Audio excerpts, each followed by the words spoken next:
Our good friend Tom Bray is somebody that I met. Good Lord Almighty. I've known you for a decade, close to a decade now. And Tom has been doing a segment with me. For those of you who don't know the history of the Dave Nemo show on the previous platform, um, Dave did a slow boil, little lobster boil on everybody. He started to give me Fridays after I took over the weekend gig with Claire Marie. He gave me Fridays, and then he dropped Wednesdays in there. There's a debate about why he dropped Wednesdays in there. And then I shifted over from Wednesday to Thursday, and I took over Thursday, Friday, Saturday, and Sunday as Dave began to kind of scale back what he was doing. One of the segments I picked up because I picked up that Thursday was talking to Tom Bray about hours of service. And by the way, I'll take full credit for it, Tom. I came up with the name On the Highway with Tom Bray, and You did. this segment has been running for quite some time. I've talked about it before. Ten Ring is over in the chat. I made a big point of giving him a call out when I got deeper into this job. There were people who welcomed me here and all that kind of stuff. Tom was one of the first person to really make me feel like I had a future at this, where we had a good time, where we look forward. I can't tell you guys, Claire Marie would say this from the bottom of her heart, the emails between Tom and Claire talking about not just the topic, but the seasons of the year are some of the most entertaining emails we've ever gotten. One of the nicest people that I know, and a good guy as well, because there are people out there who are nice who aren't so good. Tom is both, and he is joining us for his last On the Highway with Tom Bray. So we'll make this a little extended. If you want to give us a call at 615-292-6366 and just join us and tell Tom thank you for all the work he's given. We love you, although we will say don't call if it's not safe. That's an important thing as well, too. Tom, hey, why are you Hey. why are you retiring? Why? Oh, why? Why? Why? We want to take advantage of our golden years, I guess you might say. My wife and I are looking forward to doing some traveling around the country and checking things out. She's been retired for a couple of years now, so the pressure's been on and the opportunity's here now. So I'm going to go ahead and do it and take our camper with my little office in the back and travel around the country. Where are you going to go? Because it's time. I would agree, my friend. You've earned it. I'm sorry to see it happen, but you have absolutely earned it. Have you finished Andor yet, though? Because I won't let you retire until you finish Andor. Oh, man. No, I have not. Oh, my God. Sorry. That's okay. I can live with it. I wandered off. My wife dragged me off into some other stuff, so you know how that goes. Oh, my God. Well, I can't make any other recommendations because I know I'll put you guys deeper into the weeds. But where are you guys thinking about traveling when you go there? Oh, we're talking about, we want to go down. There's a place in Missouri that has caves that you can drive in with a golf cart and check out. We want to do the Route 66 thing, and I want to do Old 30, the old C.W. McCall song, drive Old 30 one more time.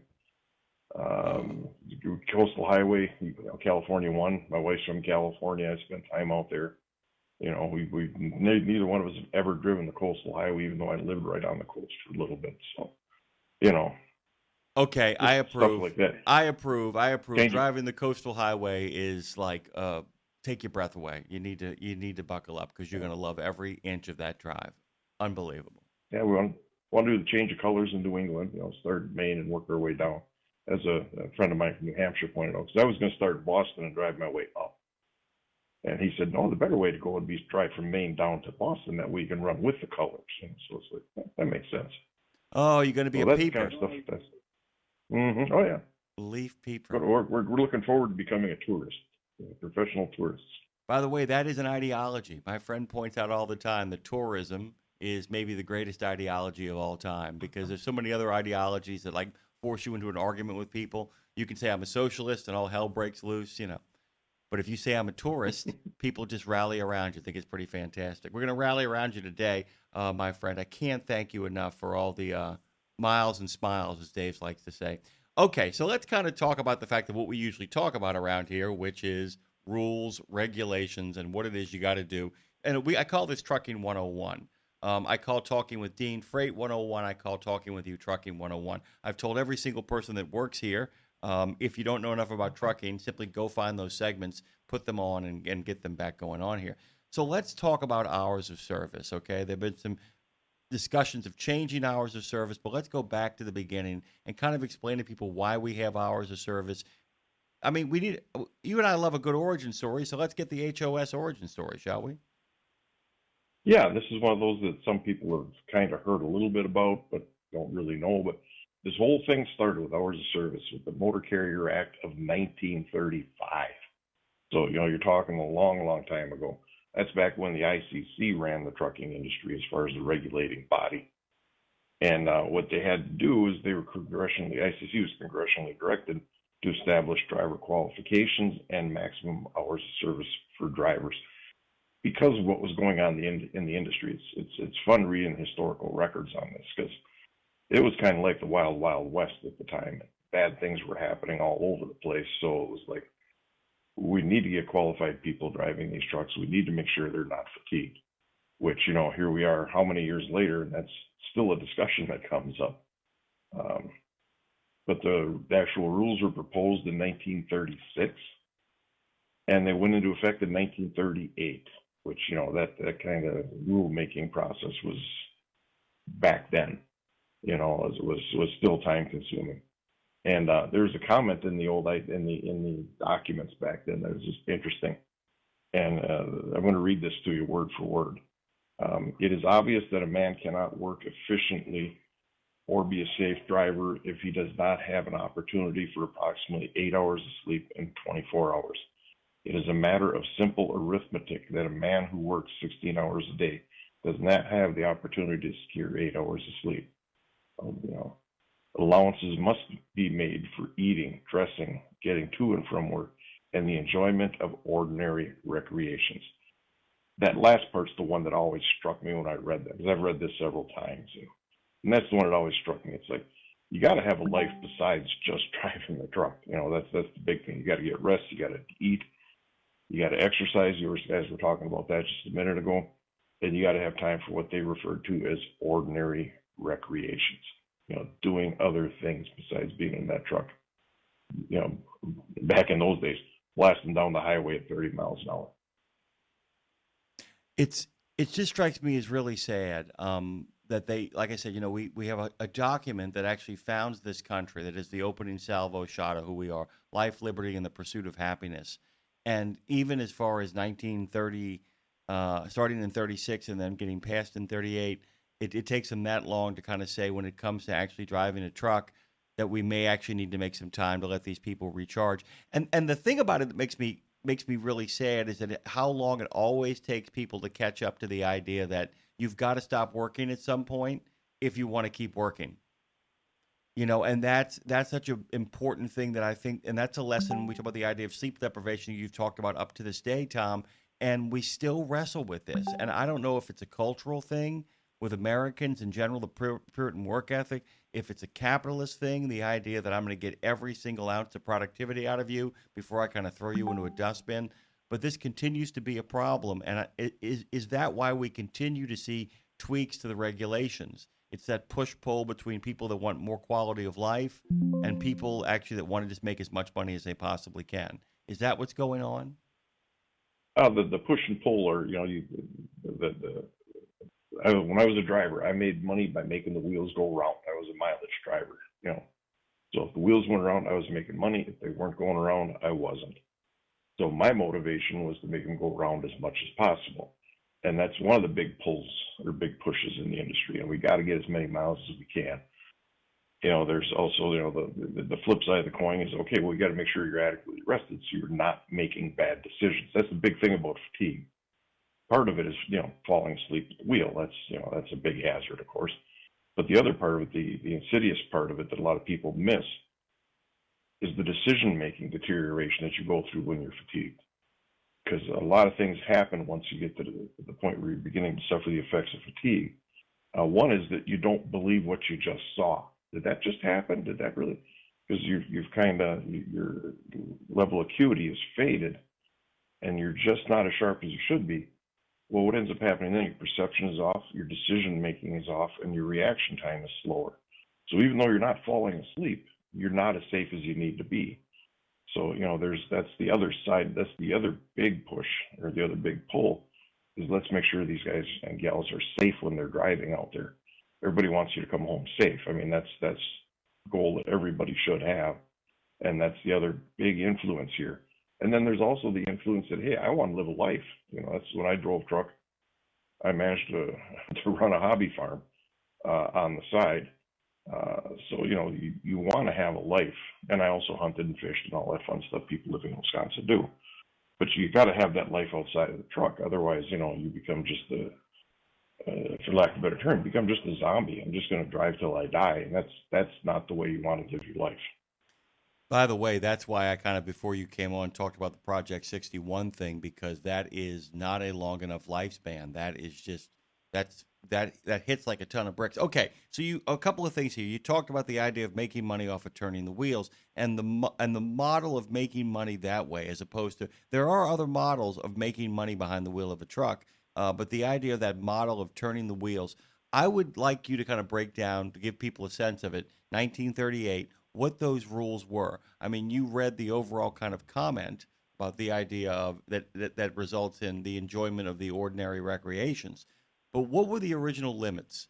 How did they place limits, and what were the rules of the road in 1938? Yeah, and this is the interesting thing. The original rules, driver couldn't be on duty for more than 15 hours out of 24. So they went by a 24-hour clock. So you had no more than 15 hours of duty time. You had to be off duty for at least 9 hours. And it was designed to give the driver the opportunity to rest for 8 hours. So, kind of like we switched back to with the 10-hour rule a little while ago, was that you have an extra hour on each end to do whatever you want to do, but then you get 8 hours of sleep. Within that 15-hour period, the driver couldn't drive more than 12 hours.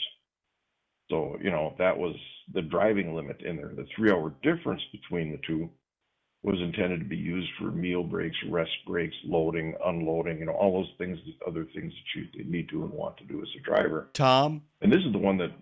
I'm going to put the brakes on you because I forgot that I brought you on 15 after as opposed to a regular half hour. I looked down and we have blown past the break. Let's take a quick break, a deep breath of oxygen. Speaking of breaking down, truckdown.com is where you want to go. You want to make sure you can hook yourself up with a service provider. They've been doing it since '97. Go to truckdown.com. Road Gang Radio continues with Tom Bray.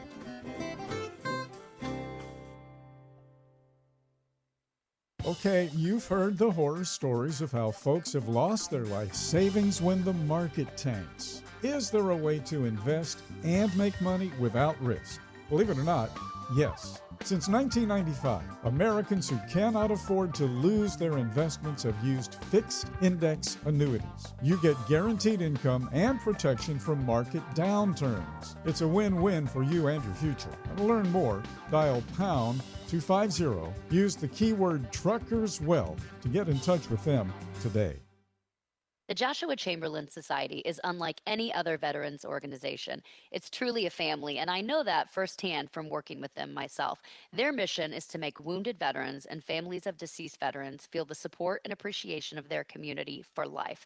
Our veterans' injuries are permanent, and so is the JCS support. From monetary assistance like paying utility bills or college funds to helping our heroes find purpose, JCS is a family that surrounds and supports the heroes who have sacrificed so much.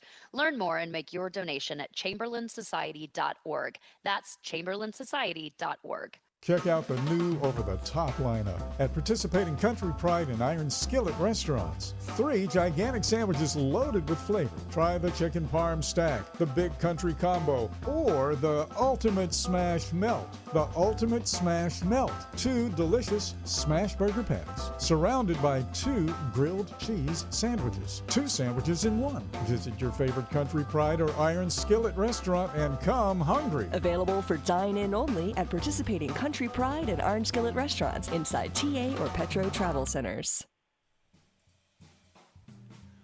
We're back with more On the Highway with Tom Bray on Road Gang Radio with good old Jimmy Mack. Take it away, sir. For those folks who are joining us on YouTube and iHeart, those people who made the great evacuation from Facebook, good morning and welcome. By the way, that's on Facebook, not on us, by the way. A little maintenance and service. Meta! There should be a meta down. Like we have truckdown.com, there should be metadown.com. And when metadown.com comes out, maybe Mark Zuckerberg will actually remember what it was exactly Facebook was designed for, connecting people, not dividing them. One guy who's been connecting us with the men and women on the highways and byways has been Tom Bray of J.J. Keller. This represents his last appearance. Well, not his last appearance. His last appearance on the highway with Tom Bray. He'll be dropping in from time to time because we are expecting you to call every once in a while and let us know where your adventures are taking you down the road. All right. We got completely in the weeds there, my friend. Let's pick up where you left off because we were talking about the original conception of the hours of service, which, by the way, look different now, but not as much as I thought they would. When I got your notes, I'm like looking at this, and I'd seen this stuff before, but I'm like, I always remember that often when I was told about kind of the rules and regs, I often got told what Teamsters would go through because so much of this was the rules and regulations here are much like the healthcare in the United States. It was assumed this was the minimum that would be provided and that the unions and the power of the Teamsters would negotiate a different situation. That's fair. But get back to the rules. But that was part of it too. This was supposed to be this was like the base. This was like the minimum expected, not like the maximum. And, we've seen what that's done. But keep going with the rules. Yeah. No, and this is the one that you mentioned things that surprise you how long they've been around. In the 1938 original rule set, weekly on-duty limit was 60 hours in any 7 consecutive days or 70 hours in 8 consecutive days. That should sound very, very, very familiar to everybody. That went into effect in 1938, and with very minor adjustments over the years, main one being a 34-hour restart that came much later. That's been around forever, literally going back to 1938. And the one thing that always amuses me about this is, the first round of changes were proposed in 1938. In other words, the rules went into effect, and they immediately said, "Well, we need to tweak these a little bit," So, and what they ended up going through, so it took a couple of years to get these changes in, but they went to 12 hours of work. 12 hours of driving changed to 10 hours of driving within that 15 hours. So that 10-hour limit that we had for many, many years came in about 1939. So, nothing new there either. That changed to 11, eventually. This is also when the whole concept of the 8 hours of off-duty came into play, was in this change. And so they passed them in 1938, and then in 1938, the first round of changes starts coming into play. So they've been around for a while, but that basic structure, that here's how much duty time you have, here's how much driving time you have, here's your weekly limits, and here's how much break time you have to have. That all started, way back in those days. So it's not new. The numbers have just changed a little over the years. And the one curious side effect, you mentioned this about, the intention back in the day was, this is the maximum a driver can work. This is the maximum a driver can drive. It's up to you as a company what you want to do inside of that structure. And that's where, you mentioned the Teamsters back in the day were very powerful.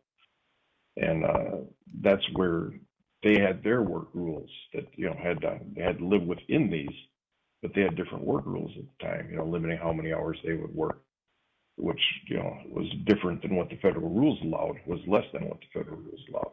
So there was a lot of that going on back in those days. And the interesting thing that happened in 1945, that's when the drivers were exempted, commercial drivers, from the Fair Labor Standards Act, overtime provision.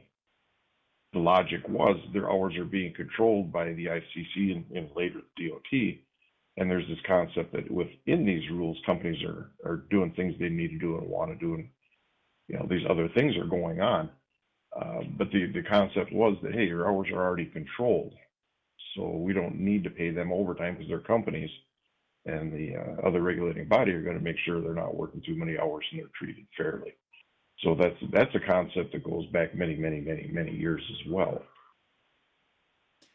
I was kind of surprised when I discovered that I always thought that lack of overtime, the Fair Labor Standards exemption actually happened in 36. Know-it-all McGee over here was actually not aware of the fact that actually flips over in 45. And it seems like an odd time for it to flip over, too, because you could see it flipping over, I don't know, say December 7th, 1941. You can see where the overtime exemption might kick in, and there might be pressure to have that as well. But why 45? Do you know anything about that? Why in 45 does this happen? Because it happens right after the war, or as the war is starting to wind down. Or maybe when exactly was it passed? Do you know the exact date? It's okay if you don't, by the I way. don't have, no, I don't have the exact date. But the one thing to remember is during the wartime economy and the wartime mentality, everything was being done on an emergency basis. We had emergency shipbuilding. We had emergency munitions plants being built. We had the rules just weren't being followed because everything was being done on an emergency basis. We need to get this stuff produced. We need to get it, we need to get the materials moved in to get them produced. We need to get these finished products moved. We got to get them to the ports. We got to get them on ships that we're building as fast as we can.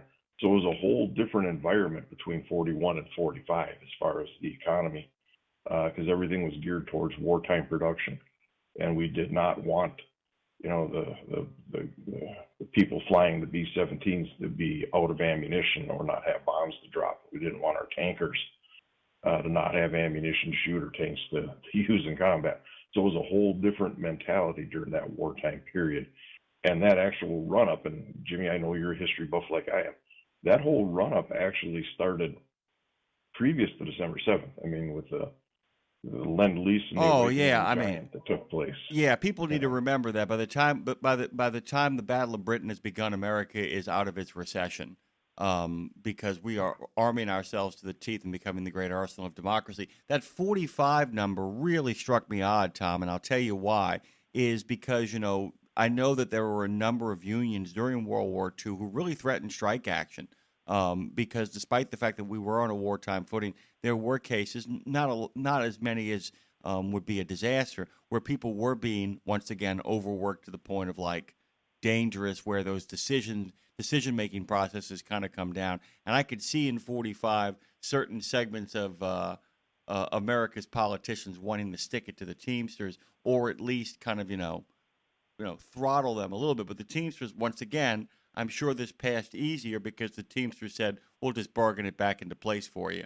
And by the way, the best laid plans of mice and men. Okay, let's jump to 1962, shall we? Yeah, that's the next big change. Or I don't know if to call it a big change, but that's the next change where things, got tweaked a little bit. Adjustments were made and things along those lines.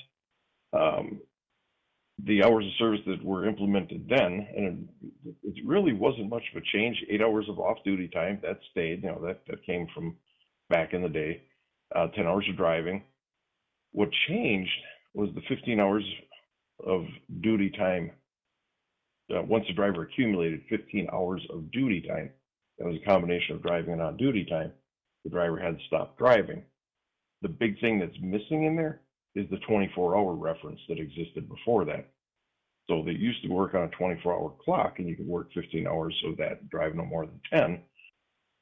The 24-hour reference dropped, and that made a huge difference because suddenly, if you spent 6 hours waiting for a dispatch, it wasn't an 8-hour break, but it wasn't a big deal because that was your 15 would stretch. And these are similar to the rules that I worked under. Matter of fact, they are the rules that I worked under in the 80s.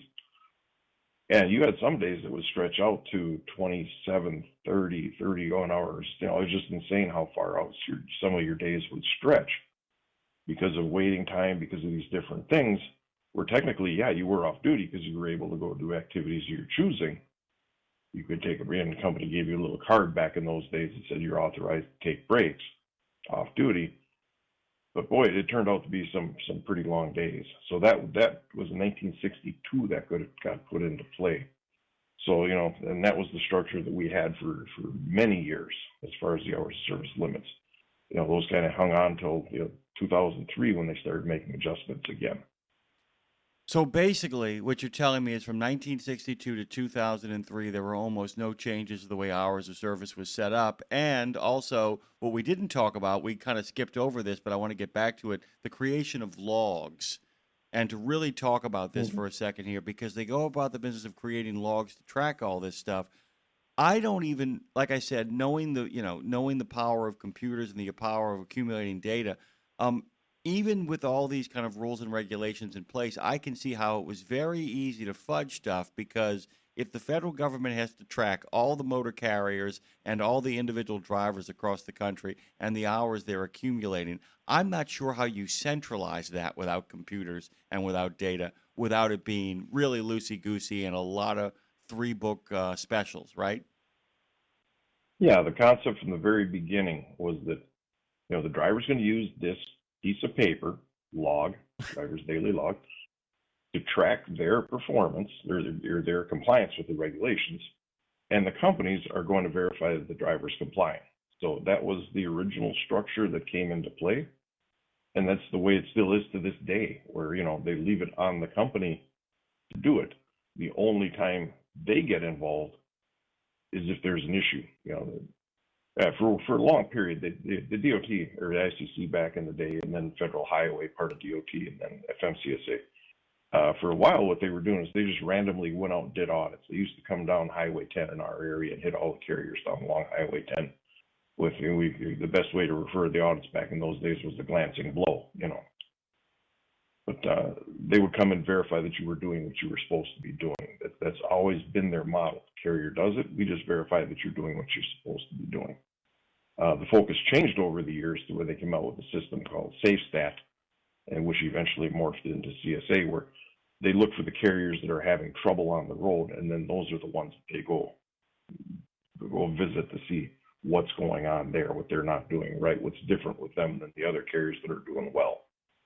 So the whole concept dates all the way back at the very beginning that the driver's going to keep a piece of paper to keep track of which, as you mentioned, you can draw what you want on a piece of paper, but the company's job is to make sure the driver's actually complying. All right, 1939 is where we want to head. And in 1939, something comes into place that has been with us ever since then, which is the first exemption was put into place in the year of 1939. Tell us about that exemption and, tell us how it is exemptions work. Yeah, this is the one that to me is another one that's interesting. It's like, 1938, the rules go into effect 1938. The first change is proposed. Well, 1939, the first exemption comes into play because it's like we need to start making provisions that allow for these other situations that are out there. And the first one was the adverse driving conditions. So it's been around since 1939, and for many years, and up till just a few years ago, it was the only thing you could extend was your driving time, not your duty time.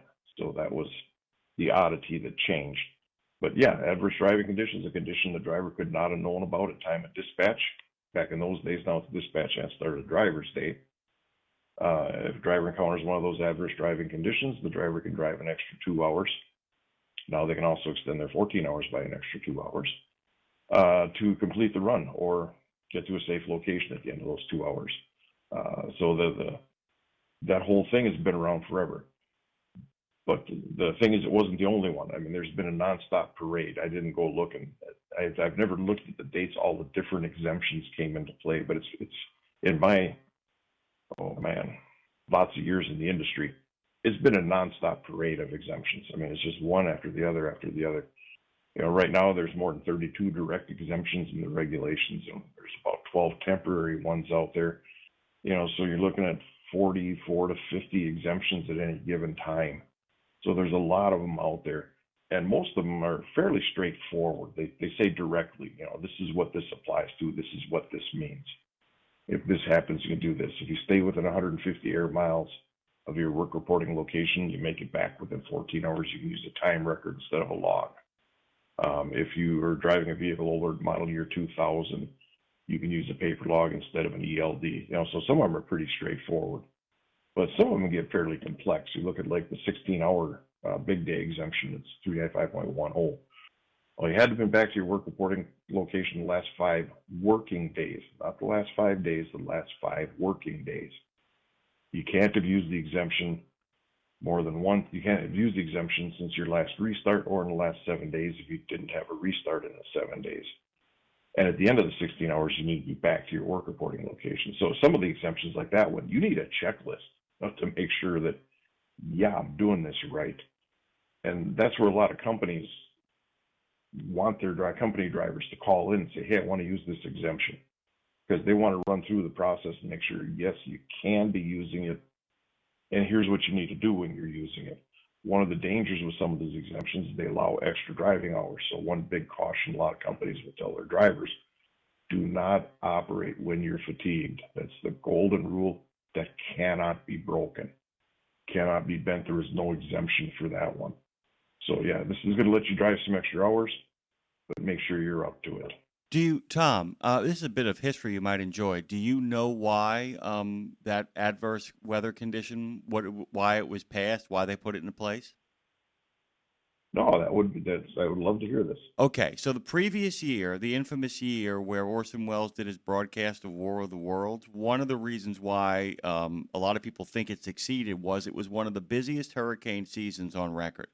More importantly, most hurricanes, as we know, hit Florida, the Gulf Coast, and the southern coast of the United States in the Atlantic. All right. The season's strongest storm in the year of 1938 and the most destructive system was called the Great New England Hurricane. It swept into New England where 700 people were killed, 1,700 individuals were injured, and 23,900 structures were damaged or destroyed. In 1938 cost, the damage was $620 million. It was the strongest hurricane to hit the New England states in 300 years since 1635.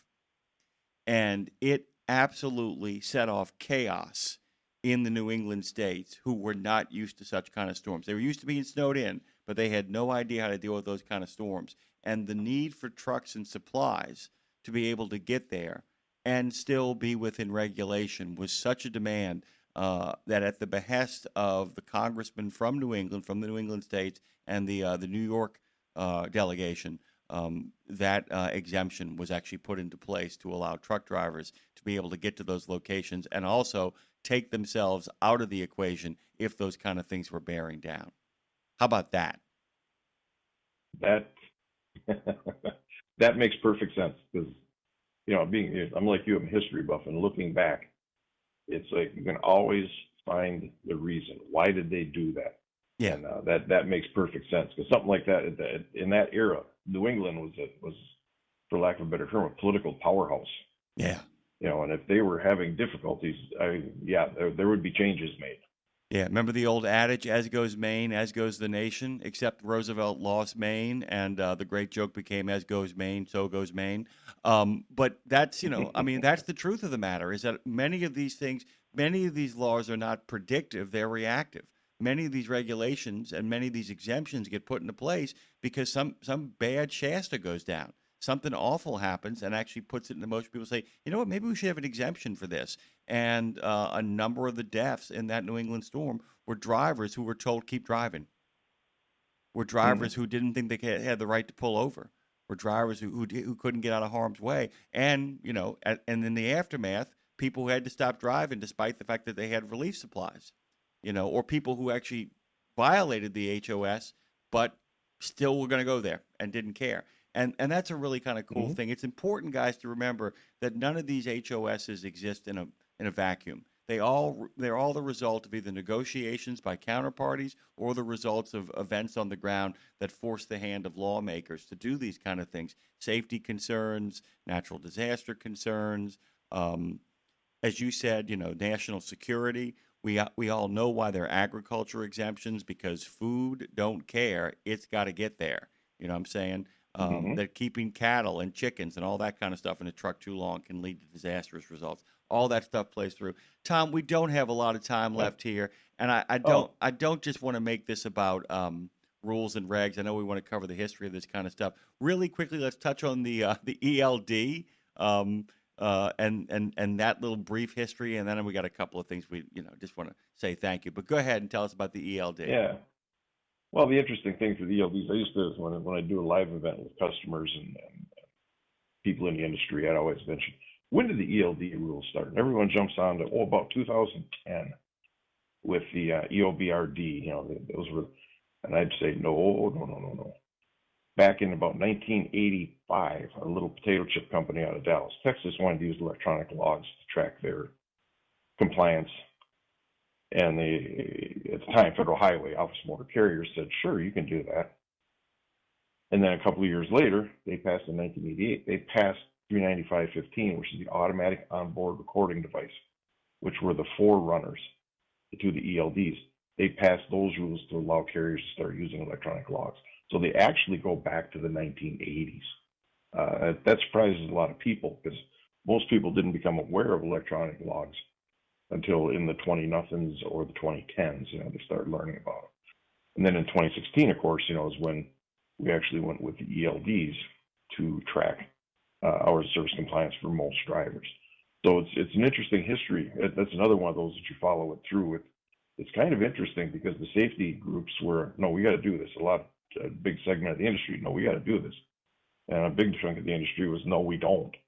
So it was interesting watching all those years, and those were my years in the industry, watching this battle take place between all these different factions and segments, and where we landed.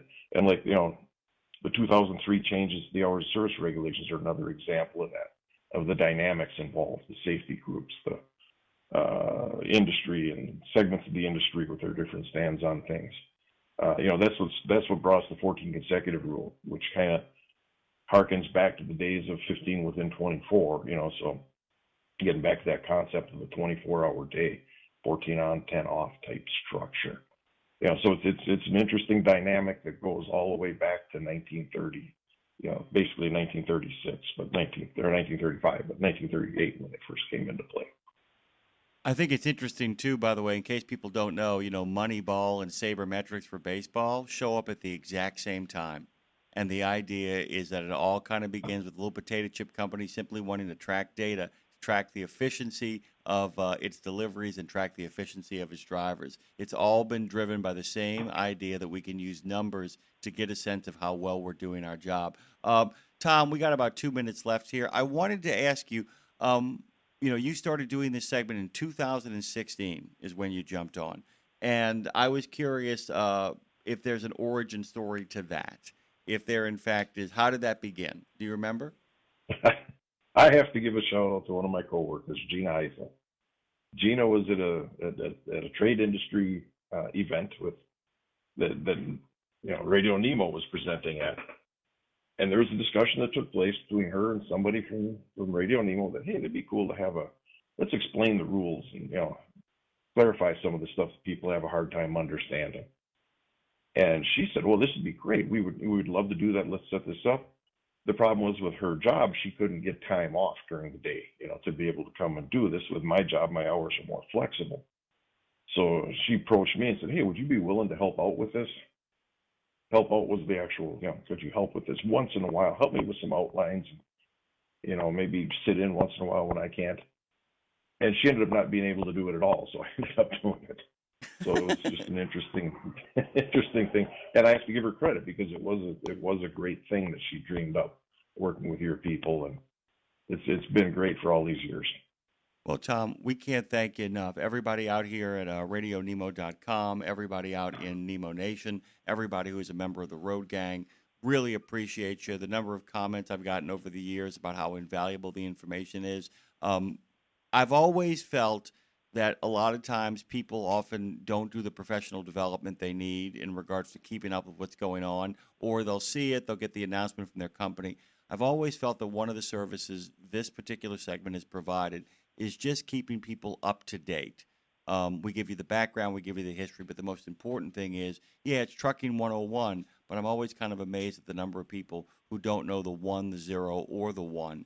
And this, I think, has been an invaluable service. I'm just sorry you're calling it a day right at the time. We're going to have to go back into our old archives and kind of post some of the other stuff, too, because I feel like there is a textbook on rules and regulations truck driving from all the segments you've done, man. If you think about it, guys, just multiply essentially 12 by 9, and that's how many episodes Tom has done. He has done for 9 years. No, 11, sorry. No, 9 years. He's done 9 years of this. Multiply that by 12, and that's how many episodes of On the Highway with Tom Bray there are. Tom, from the bottom of our hearts, thank you very much. And as always, you're welcome back to discuss retirement plans anytime, my friend. Hey, I'm planning on keeping harassing you as long as I can. So finish Andor. Get out of here. We love you. Thank you, Tom. Been a pleasure. Tom Bray, On the Highway with Tom Bray. We'll figure out something in regards to keeping you guys informed on rules and regulations. But Tom ain't got to do it.